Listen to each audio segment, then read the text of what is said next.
여러분 안녕하십니까? 나눔과 배려를 실천하는 복지TV 전북 방송이 6월 18일 화요일에 보내드리는 이슈 브리핑 전북입니다. 첫 번째 소식입니다. 지난 12일 부안군에서 발생한 규모 4.8 지진으로 인한 피해 신고가 600건을 넘어서고 있습니다. 피해액은 1억 3천여만 원입니다. 부안에 마련된 재난심리회복지원센터에서는 피해 현장 주민들을 대상으로 심리 상담이 진행되고 있습니다. 지진이 발생한 가운데 부안에 재난안전특별교부세를 우선 지원하는 방안이 추진됩니다.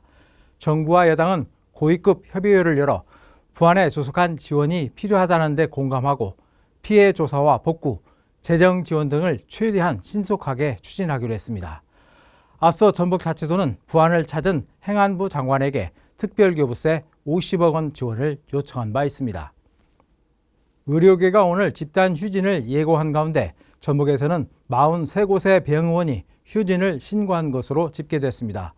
전북자치도는 전체 1,200여 곳의 병의원 가운데 3.5%에 해당하는 43곳이 오늘 휴진하겠다고 신고했다며 해당 병의원에 업무 개시 명령을 내렸습니다.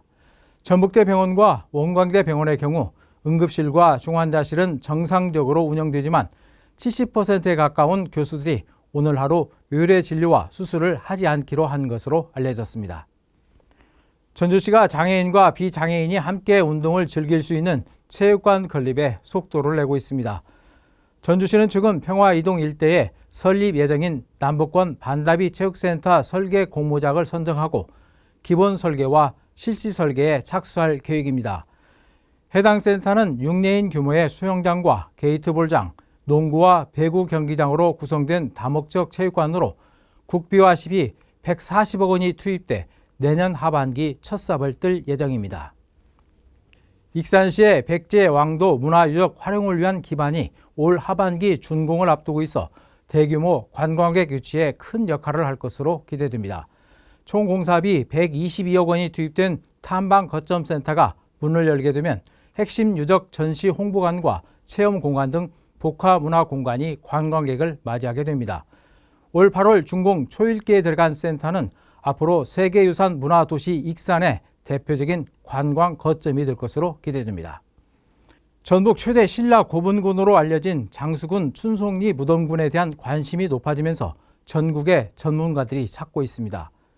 현장을 방문한 학자들은 고대 사회 장수 지역의 특색 있는 역사성을 확인할 수 있는 귀중한 자료라며 국가사적 범위 확장이 필요하다고 말하고 있습니다. 춘송리 고분군은 육안으로 확인되는 무덤만 15기 이상인데다 철기 9점 등 단일 신라 무덤 가운데 가장 많은 유물이 출토됐습니다.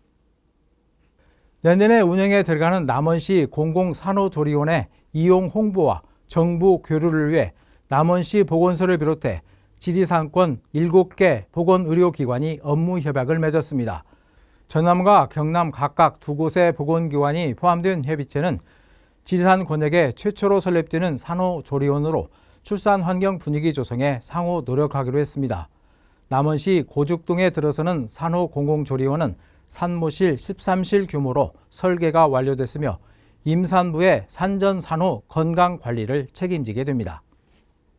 또한 출산을 앞둔 산모들의 불안감을 해소하고 수준 높은 서비스를 제공할 것으로 기대되고 있습니다. 임실성수산 왕해숲 국민여가 캠핑장에 스트레스 지수 측정기가 다음 달 설치됩니다.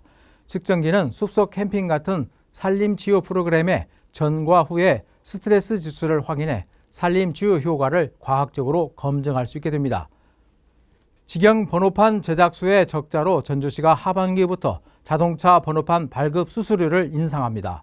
전주시는 다음 달부터 페인트식 보통 번호판은 9,000원에서 22,000원으로 필름식은 25,000원에서 3만원으로 번호판 가격을 인상한다고 밝혔습니다.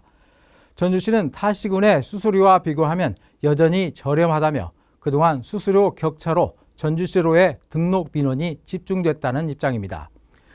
나눔과 배려를 실천하는 복지TV 전북방송이 6월 18일 화요일에 보내드린 이슈 브리핑 전북이었습니다.